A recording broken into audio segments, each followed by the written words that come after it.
Draft week's here, finally, after all this time between the combine and now we get to draft week. Jets have 4 selections in the top 50. Is it Reese? Is it Bailey? Will they trade up for a wide receiver? What about Ty Simpson? Lots to talk about. Let's do that and a mock draft today. Jets Talk Live.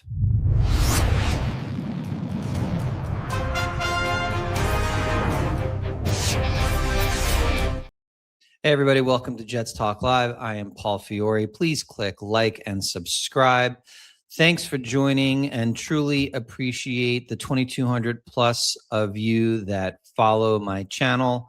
Apologize for not being on in quite a while, but I'm here today and I will be on talking about the Jets selections post round 1 and then during the draft as well.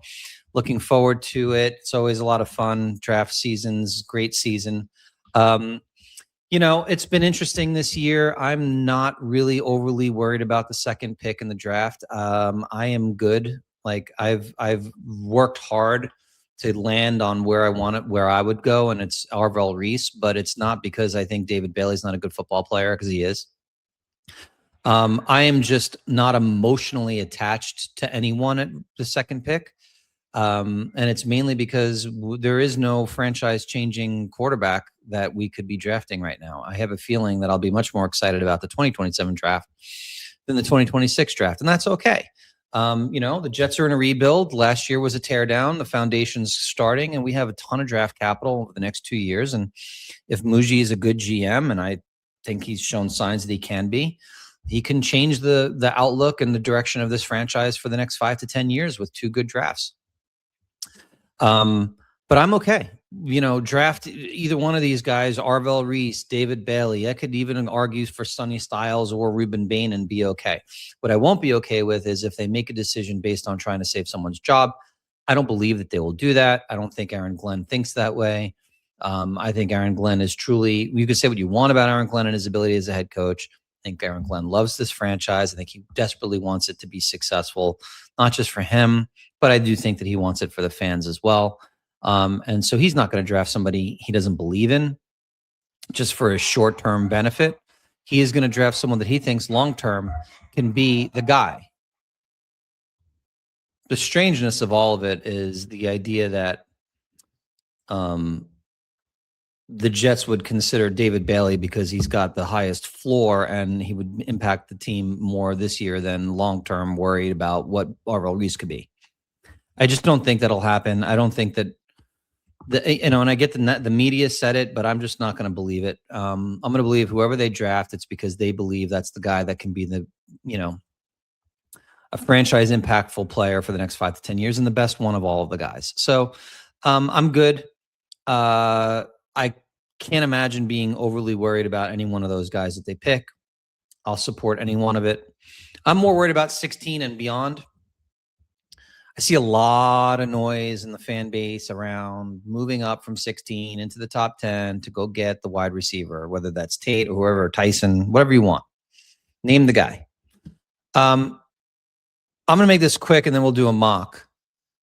When you have a team that when you line up your best 11 on offense and your best 11 on defense, and you look at them and you go, who are my game changers on offense and my game wreckers on defense? And you can name 1 out of 22 as a game changer.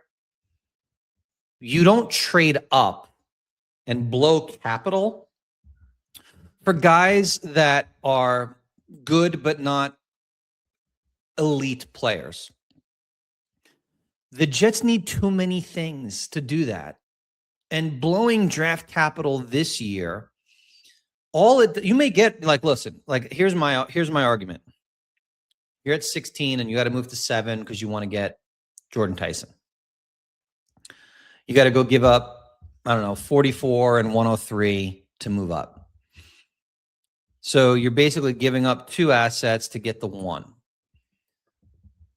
The Jets need wide receiver help. The Jets need a quarterback of the future. The Jets need pass rushing help. The Jets need secondary help. The Jets need linebacking help. The Jets need so much that if you trade away assets now and say next year you need those assets to go get your quarterback of the future and you don't have them because you traded away, guys this year, now you need to fill other holes.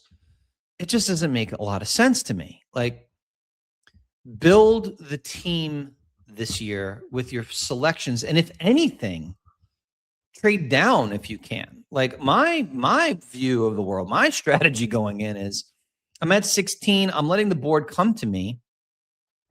And you know what? If somebody wants to come up to 16, I'm listening. If somebody wants to come up to 33, I'm listening. I'm not blowing it on Ty Simpson. I'll tell you that right now. Right?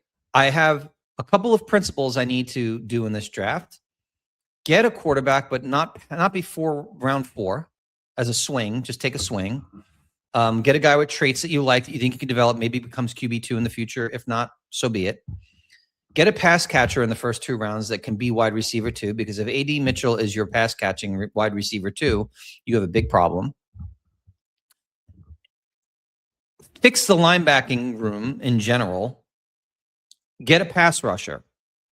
Build foundational pieces for this team. So next year, with all of that capital you have, you go get the quarterback and whatever other pieces you need. We're not a team that's a player away where you should be utilizing draft capital to move up right now. And as much as I like Tyson and Tate and Lemon, I don't like them enough to think that I would go blow a pick that can become a starter where I can get another pass catcher who's good enough to be the complementary piece to Garrett Wilson. That's just my perspective, right? So when I hear a lot of guys going, go get your guy, go get your guy, go get your guy, like, do we understand Jordan Tyson has an injury issue? He just does. Now, he may never have one in the NFL. I don't think that's true, though. I think it's something that if he falls to me at 16, awesome. Carnell Tate has always been the Robin in the Batman-Robin relationship as a wide receiver, so that makes him a nice complementary piece. Not a top 10 wide receiver in this draft, which is relatively weak. Like, there's depth, but there's not elite. Mekhi Lemon's a nice complementary piece. Again, where would they go if you had a draft like Garrett Wilson's draft? They're not Garrett Wilson. The only one that has that ability is Jordan Tyson, and I'm not moving up for him because of his injury history. If Jordan Tyson didn't have injury history, first of all, he wouldn't be there at 7 either. He'd be going in the top 4, right? But I'm not in that place. So that's my perspective. Acquire capital. Don't give up capital. If you can find a way to trade out, get yourself back into the 3rd round, things like that, cool. Keep your 2027 draft capital preserved. Make sure you build the foundation. Get really good football players who can impact your team. Okay? That's what I believe. You can hate it. You can love it. It's up to you. But I just think it's really wild how so many people all of a sudden, I don't know, are like, go get your guy. Go get your guy. Like, who's our guy? Who's our guy? I don't see it. Like, I don't think Omar Cooper Jr., Casey Concepcion, Chris Bell are that far away from being a solid wide receiver too that you got to give up draft capital to go get one of those other 3 guys. And by the way, if Kenyon Sadiq is there at 16 and those other guys aren't, I'm contemplating it. I am. I like him a lot. That's sort of an elite physical skill set that could translate in the NFL. That's how I feel. I don't know about you guys, but let's do our mock. And I use the Pro Football Network mock. Let me share my screen. Here it is. Let's pull it up. Boom. Okay. So we're going Jets. 7-round mock. We'll do a speed round.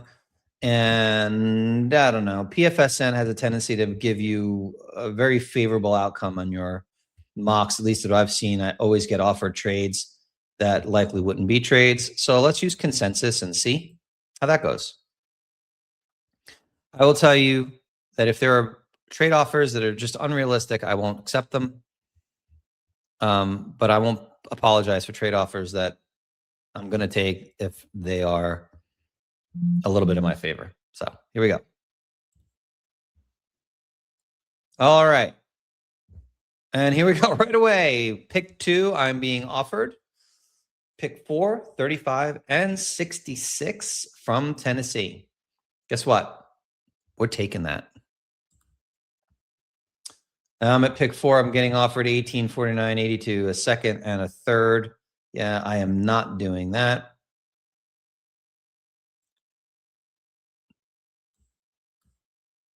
So, Bailey and Reese, gone. Oh, well. I will happily take Sonny Styles at 4. And I'll move on. Pick 16. Ooh, this is interesting because Caleb Downs fell. Oof. So now you're going to have people, let's see, you've got 2 trade offers. San Francisco is trying to move up, 27.58 in a second. Buffalo's trying to move up. Yeah, Buffalo can kiss my ass. So we'll reject Buffalo.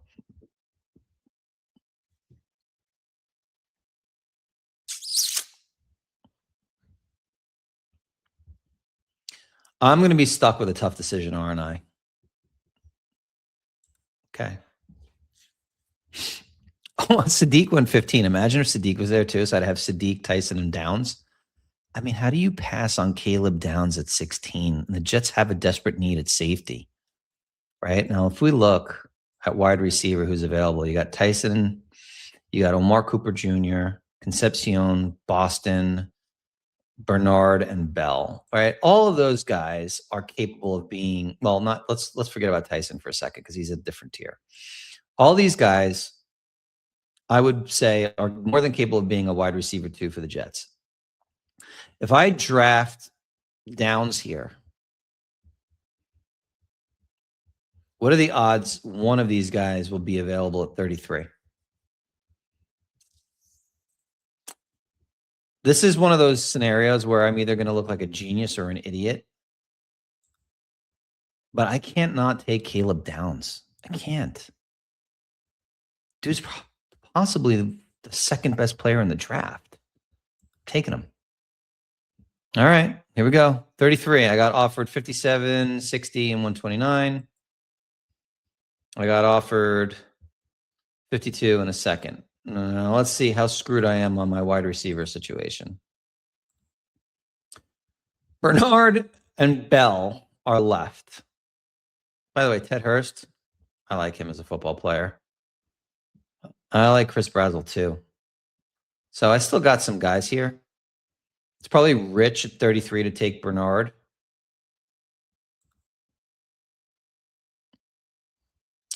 Now, Zion Young at 33 is interesting.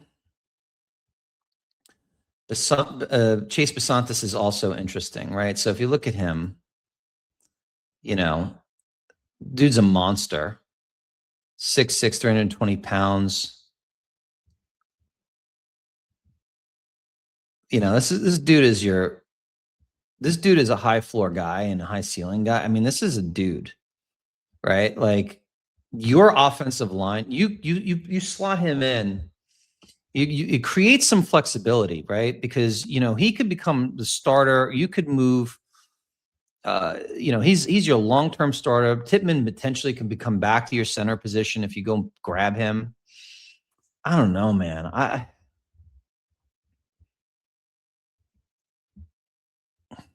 You know, and I like this kid too. Zion Young's a good football player. You know, big kid, 6'6", 260. You know, can set the edge. I'm a fan of that kid too. Like, this is tough. You know, now I got 33, 35, and 44. So, you know, I got to see if I take one of these guys, the other one gone, because those are my 2 guys right now. Who's going to go first? Who would Arizona take next? I think they might take the guard. I'm going to take Bisontis. Aha! Zion Young is there, baby. All right. So I'm being offered what? For 35 and 140, 62, 108, a second and a third. I can't do it. I can't do it. Man, there's some players here I like.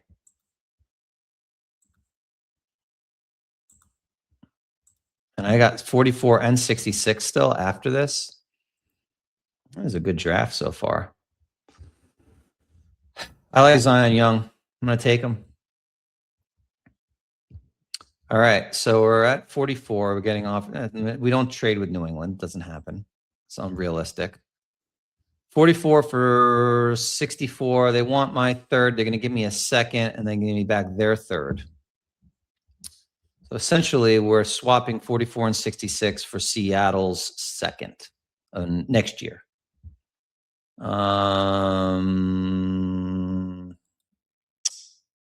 We got needs though, kids.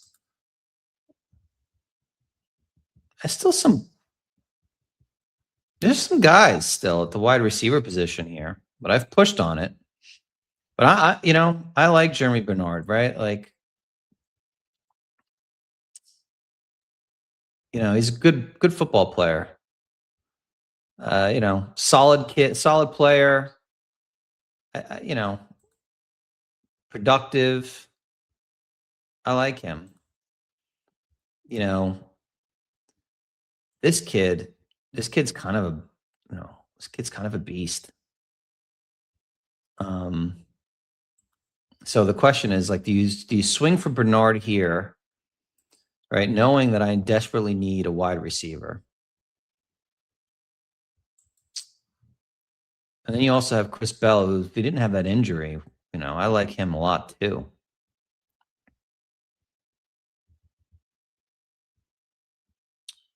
He's fast.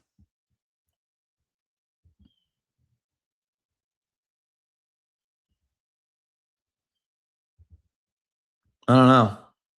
I'm torn, kid. I'm torn, guys. I'm torn, right? I'm at 44. My next pick is 66. I need a wide receiver. Do I take Bernard? Do I take Bell? Do I wait and go after one of these guys? Zachariah Branch, Ted Hurst, Skyler Bell. I mean, even Elijah Surratt's down here at 73 still in the rankings. The bigger swing between Bernard and Bell is Bell. Bernard's the more like likely consistent football player. I'm going to take Bernard, knowing I like Chris Bell a lot. Chris Bell went right after him. All right, we're at 66. 66, trade offer 74 and 148. No, 66 for 77, 116. And they want San Francisco 6th. No, we'll reject those.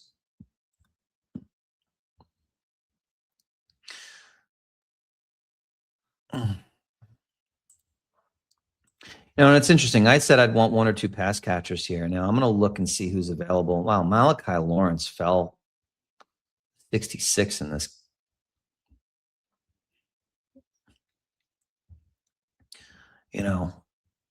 We got our guard who I really wanted. We got a great safety. We got a crazy linebacker and an edge. I mean, this is. I mean, if this was your top 5 guys, I mean, I think this is pretty much a home run. Now, what do you do, right? So, I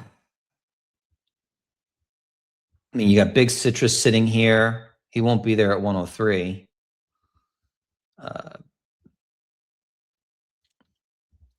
You could double up at wide receiver. I mean, there is an argument, right? Like, you got Zachariah Branch sitting here. He's a little bit of guy, a little bit of a different player. You got Skyler Bell.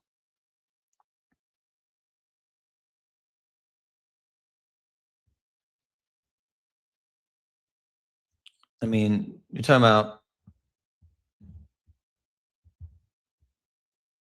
a dude who is a really good football player. And you got Surratt.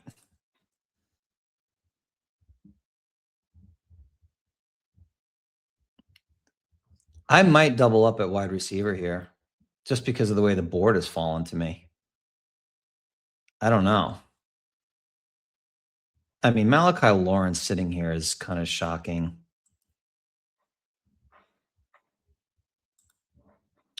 And then who else you got in here? You got TJ Parker. If I didn't draft Styles, I like Jake Golday too. But you know, you're gonna think I'm nuts, but I am leaning here to go get another wide receiver. And I'm probably gonna go Skyler Bell over Surratt. I like his speed. I'm gonna do it. All right, we're up to 103 now in the draft. Let's see what happens. Pick 103. They're offering me 116 and 155. Nah. All right, what do we got available to us? All players. All right, so we're in round 4. Nussmeyer's actually made it into round 4, which is interesting. I think it's still early to me. I would wait till 140 or later at this point for the quarterback swing. I've gotten my 2 pass catchers. You know,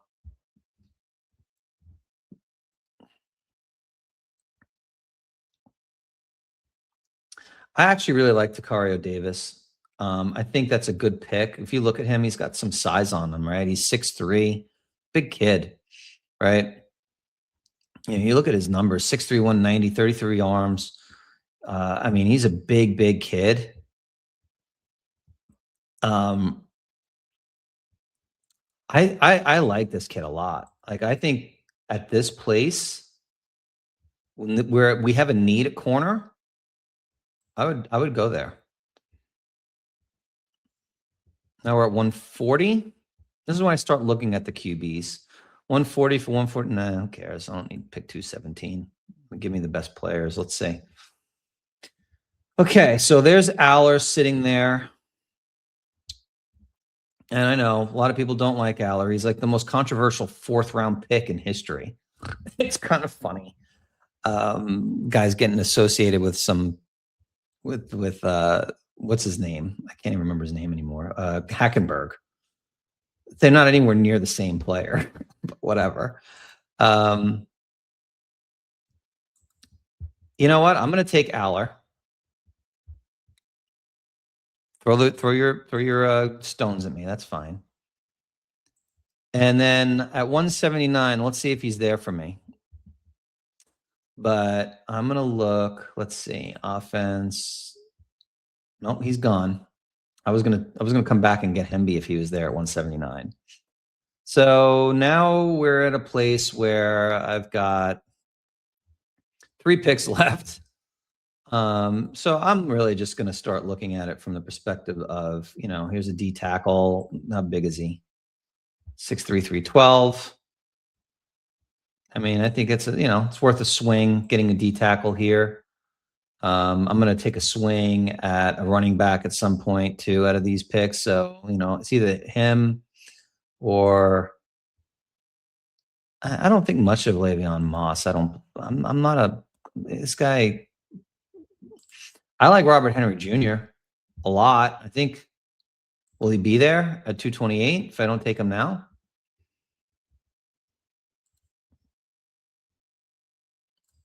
I'm going to take Robert Henry Jr. because I don't think he's going to be there at 228.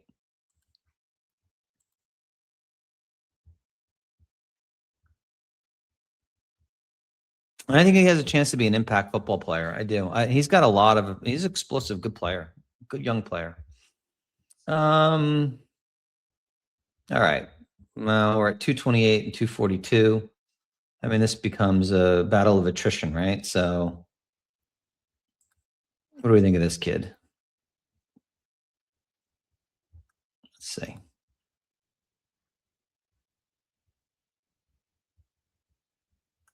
He's more of a blocking tight end.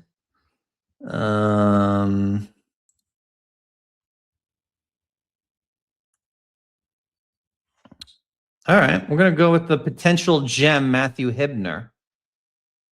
Because, again, I don't think there's any reason why I shouldn't look at a tight end. It's not that serious, guys. 228th pick in the draft. Now we're at 242. I'll take Damani Jackson. I seem to get Damani Jackson in almost all of my last picks. I land on Damani Jackson. So I get a B+ grade. Let's see what they didn't like, right? Sonny Styles got an A. Caleb Downs, they gave me an A. Bisontis, they gave me a B. Zion Young, they gave me an A. Jeremy Bernard, they gave me an A-. So look, if the Jets if they get 5 picks in the top 50 and this is how they land, you are you're permanently damaged and don't believe that the Jets will ever be good if you don't like that. Because I like it a lot. I get it. We didn't get one of the top 3 wide receivers, but man, I took Caleb Downs at 16. That's kind of crazy. I don't see any world where he falls that far. I think the Jets would jump on him if he was there at 16. I mean, that's a desperate need for them. You know? They did not like my Skyler Bell pick. Well, too bad. I like him. C-, in fact. They did not like him, and they did not like Tacario Davis as a C+. Drew Allar, I got a B. They did not like Robert Henry Jr. as a C-. Well, you know what? I don't like you. Matthew Hibner, B-, and I get an A for my 242nd pick. So overall, a B+. I think we'll take it. It's fine. I don't know. How would you feel if that's how the Jets landed? You know, they didn't give up any draft capital at all for 2027. We got 1, 2, 3, 4, 5, 6. I got 6 players inside the top 70 in this year's draft. I mean, I think, I don't know. I feel good about that. You know, certainly some will hate it, and that's okay. Do I think it's at all likely that the Jets are going to be able to trade out of 2 and pick up multiple picks later, right? Because I was able to trade my second pick I got for 2. I got the 4th pick, the 35th pick, and the 66th pick. I doubt that will happen. I just don't see it. But if it happens, I would take it because I have no problem with Sonny Styles at 4, over Arval, Reese at 2, or Bailey at 2 for that matter. And I had every intention at 16 to take wide receiver, and you saw it, right? Like Jordan Tyson was there for me at 16. Kenyon Sadiq was there for me at 16. But when Caleb Downs, who is like a positional value aside, one of the best football players in the game, you've literally like your defense. We added Styles, Downs, and Young in this draft. You have a good defense now. So next year, go crazy on offense. If Jeremy Bernard and Skyler Bell don't work out, and you come at the end of the season, you go, okay, I need another wide receiver. I need a running back, and I need my starting franchise quarterback. You've got tons of draft capital. Go do that in 2027. And you have a foundationally good defense now. And I took a swing with Allar, potentially as a QB2 in the future. I'm going to let him play the last 3 or 4 games. I expect the Jets to be a 5 to 7 win team. No reason why you're playing Geno all the way through the end of the season when you're out of it. Let's see what Allar has. Kid's literally looks like he was built out of the QB factory. Maybe this don't work, but I'm taking the swing. So I like my draft. You could hate it. Comment below. Let me know. Have a great one, guys. Looking forward to draft night. I can't wait to react and see what they do. I pray they do not give up too much capital to move up out of 16. Do I think it's very possible they will? Yeah, I do. Actually, the more I think about it, now that the Giants have the 10th pick, I think there's a good chance it could happen. But we'll see. It's going to be fun. And it'll be eventful because it's the Jets. Take care, everyone. Thanks for tuning in.